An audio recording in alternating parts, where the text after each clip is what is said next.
Every 4 years, the FIFA World Cup final crowns a new champion. 90 minutes separate one nation from football immortality. Some finals are remembered for unforgettable goals, some for heartbreaking drama, some for the legends they created. But every now and then, a World Cup final does something far greater. It changes football itself, not just the result, not just the trophy, the future of the game. One final transformed an entire nation's identity. Another introduced a football philosophy that inspired generations. One crowned the greatest player of his era. Another forced the world to rethink how football should be played. Each generation believes its World Cup final changed football forever. Brazil in 1970, Argentina in 1986, France in 1998, Spain in 2010, Argentina again in 2022. Each has its supporters, each has its own powerful story. But changing history is not the same as changing football. A great final can inspire millions. A historic final can transform a nation. But only a truly extraordinary final leaves fingerprints on every generation that follows. So how do we answer a question like this? Not by counting goals, not by measuring drama, and not by asking which match was the most entertaining. Instead, we must ask a different question. Which final changed how football was played? Which final changed how football was understood? Which final left a legacy that still shapes the game today? Because every World Cup final makes history, but only one may have changed football forever. At first, the answer seems obvious. Maybe it was Brazil in 1970, the team that taught the world how beautiful football could be. Or perhaps it was Argentina in 1986, the tournament that turned Diego Maradona into football's greatest legend. Maybe Spain in 2010, the night tiki-taka reached its absolute peak. Or Lionel Messi's unforgettable triumph in 2022, the perfect ending to the greatest career football has ever seen. Each of those finals changed history. But history is not always where football truly changes. Because before Brazil inspired the world, before Maradona became immortal, before Spain reinvented possession football, and before Messi completed his legacy, there was another final. A final that changed something much deeper. It changed what people believed was possible. Because until that day, the strongest team was expected to win. Football was still searching for its greatest miracle. Then came 1954, Hungary, West Germany. One match, one impossible result, and perhaps the first World Cup final that truly changed football forever. In 1954, the football world believed the World Cup already had its champion. That champion was Hungary. They were not simply the best team on the planet. They looked almost impossible to defeat. Led by Ferenc Puskás, Hungary had spent years humiliating the strongest nations in Europe. They played a style of football far ahead of its time. Fluid movement, constant positional rotation, quick passing, relentless attacking. Many historians consider the mighty Magyars the first truly modern football team. West Germany, meanwhile, arrived with far fewer expectations. Only 9 years earlier, the country had emerged from the devastation of the Second World War. Its economy was struggling. Its national identity was broken. Very few believed this young German team could stand against Hungary. The group stage only reinforced that belief. Hungary crushed West Germany 83. The difference looked enormous. When the two nations met again in the final, almost everyone expected the same outcome. The match began exactly as predicted. Hungary scored first, then scored again. After only 8 minutes, Germany trailed 20. For most teams, the final would already have been over. But something extraordinary happened. Germany refused to accept the script. They fought back immediately. They matched Hungary's intensity. They believed when almost nobody else did. Late in the match, Helmut Rahn scored the goal that stunned the football world. West Germany had defeated the greatest team on earth. The result became known forever as the Miracle of Bern. The Miracle of Bern was never just about football. For West Germany, it became something far greater. Only 9 years after the Second World War, the country was still rebuilding its economy, its cities, and its identity. Many Germans had grown up surrounded by defeat. The World Cup offered something they had almost forgotten: hope. For the first time in years, an entire nation celebrated together. The victory became a symbol that Germany could rebuild not only its football, but its confidence. Historians would later describe the triumph as one of the emotional foundations of modern West Germany. Football had become larger than sport. It had become part of a nation's recovery. But the miracle of Bern also changed football itself. It proved that reputation alone could never guarantee victory. The greatest team could lose. The impossible could happen. That belief would become part of every World Cup that followed.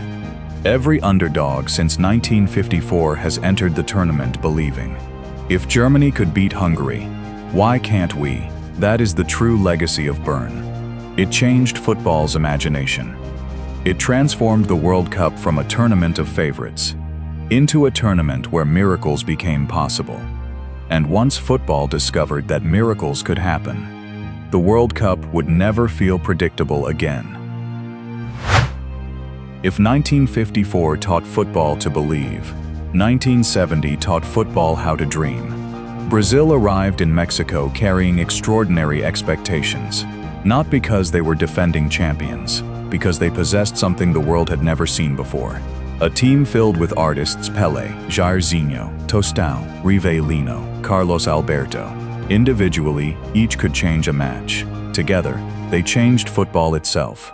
Their opponents were Italy, a nation famous for tactical discipline, defensive intelligence, and championship experience. The final became more than Brazil against Italy. It became two different visions of football: structure against freedom, discipline against creativity, calculation against imagination. Brazil won 4-1, but the score never became the story. The football did. Every movement seemed effortless. Every pass carried confidence. Every attack looked like art. Then came the final goal. Carlos Alberto finishing one of the greatest team moves in football history. Even today, many still consider it the perfect goal. Brazil did not simply win the 1970 World Cup. They captured the imagination of the entire planet. For the first time in history, a World Cup final was broadcast around the world in color. Millions of families watched football unlike they had ever seen before. The yellow shirts, the green pitch, the effortless movement, the smiles, the celebration of attacking football. For many people, this was their first true image of the World Cup, and that image became unforgettable. Pelé was no longer just Brazil's greatest player. He became football's first global superstar. His name crossed continents. His style inspired generations. His joy became part of football's identity. The phrase "the beautiful game" existed before 1970, but Brazil gave those words a face. Around the world, young players no longer dreamed only of winning. They dreamed of playing beautifully. Coaches began encouraging creativity. Supporters expected entertainment. Football became more than competition. It became expression.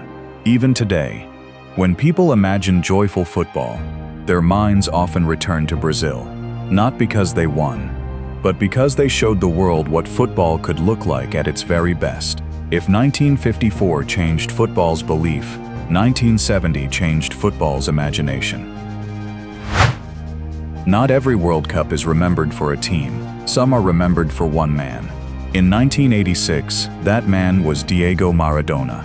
By the time Argentina reached the final, he had already produced one of the greatest individual tournaments football had ever witnessed. He inspired, he created, he scored, he carried.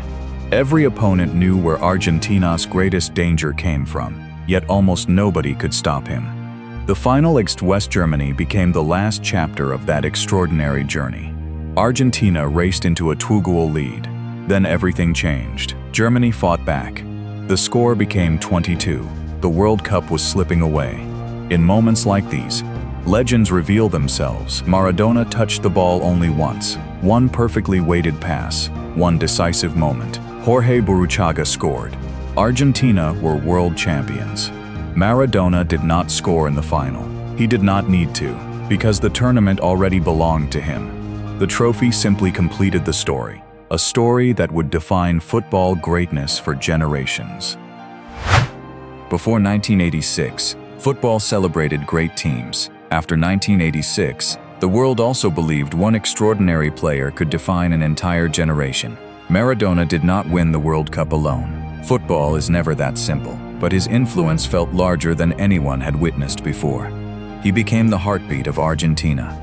Every attack seemed to begin with him. Every moment of danger seemed to pass through him. The final completed a tournament that many still describe as the greatest individual World Cup ever played. And with it, football found a new way of measuring greatness. From that moment on, every generation searched for its own Maradona. Every young superstar faced the same question. Can he carry a nation? Can he decide the biggest matches? Can he win the World Cup? The debate would continue for decades. Ronaldo, Zidane, Ronaldinho, Cristiano Ronaldo, Lionel Messi. Every comparison eventually returned to one tournament. Mexico 1986, because that World Cup became the benchmark, not just for champions, but for immortality. If 1954 changed football's belief, and 1970 changed football's imagination, then 1986 changed football's definition of greatness. Not every World Cup final changes football on the pitch. Some change everything beyond it. France in 1998 was more than a host nation. It was a country searching for unity, different cultures, different backgrounds, different identities, all wearing the same blue shirt. The French national team reflected a changing nation. Some celebrated that idea, others questioned it. The World Cup became much more than a football tournament. It became a test of national identity. Standing in France's way was Brazil, the defending world champions, the nation that had defined beautiful football for generations. Many expected another Brazilian celebration. Instead, France delivered one of the most complete performances ever seen in a World Cup final. Zinedine Zidane scored twice. The hosts controlled the match. Brazil never truly recovered. France won 30. For the first time in history, France were world champions. The celebration spread far beyond football. For millions of people, this victory represented something much larger than sport. It represented the possibility of one nation, united by one team. France did not simply become world champions in 1998. They became a model. The victory gave an entire football nation something priceless: belief. Young players across France suddenly saw a future that had once felt impossible. The impact reached far beyond one summer. Football academies received greater investment. Youth development became a national priority. Talent identification expanded into every corner of the country. At the heart of that vision stood Clairefontaine. France's National Football Academy had opened years earlier, but after 1998, it became a symbol of what long-term development could achieve. The message was clear. Success was not built every 4 years. It was built every single day. The next generations proved that lesson. Thierry Franck Ribéry, Karim Benzema, Antoine Griezmann, Kylian Mbappé. Different eras, different styles, the same football culture. France stopped relying on exceptional generations. They built a system capable of producing them again and again. That may be the greatest legacy of 1998. Not one unforgettable team, but a football nation that learned how to renew itself.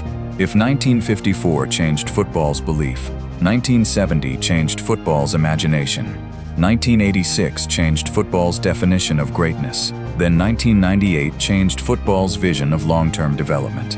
It proved that lasting success is rarely accidental. It is built through patience, planning, and generations working toward the same idea.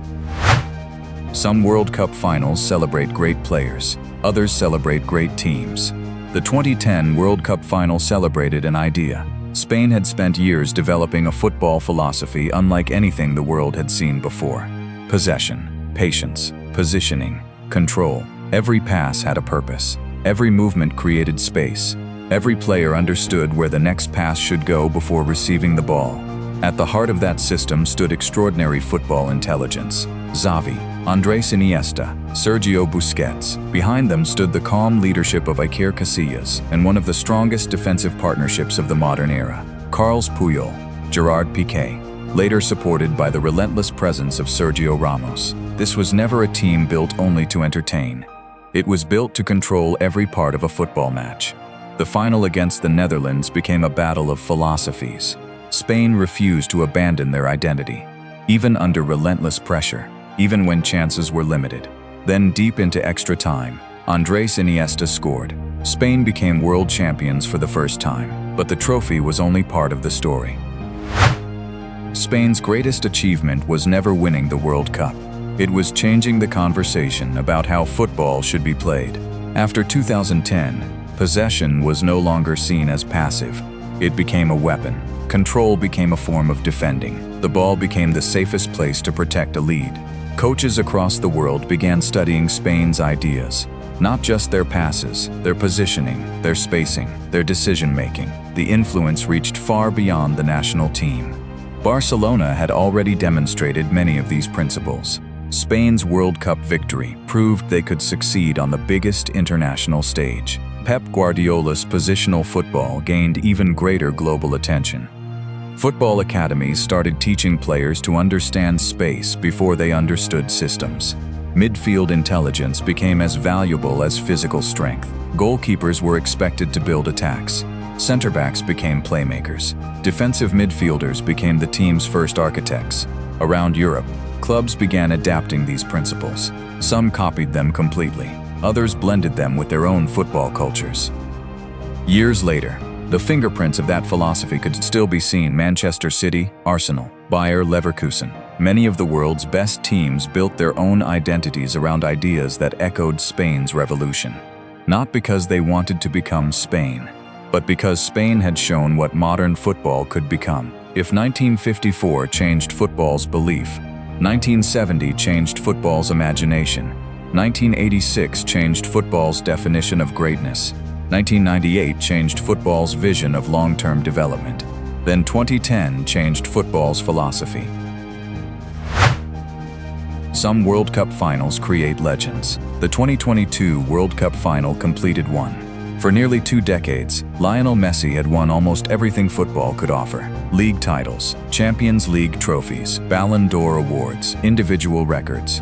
Yet one question followed him everywhere. Could he win the World Cup? The comparison with Diego Maradona never disappeared. For many people, the World Cup remained the final piece of the puzzle. Standing opposite Argentina was France, the defending world champions, led by another extraordinary talent, Kylian Mbappé. It felt like more than one final. It felt like one era meeting the next. Argentina controlled the match for long periods. Messi inspired once again. Then everything changed. Mbappé brought France back. Extra time, more goals, more drama. 2 footballing generations refused to surrender. When the final whistle finally arrived, only penalties could separate them. Argentina prevailed. Messi lifted the World Cup. One image instantly joined football history.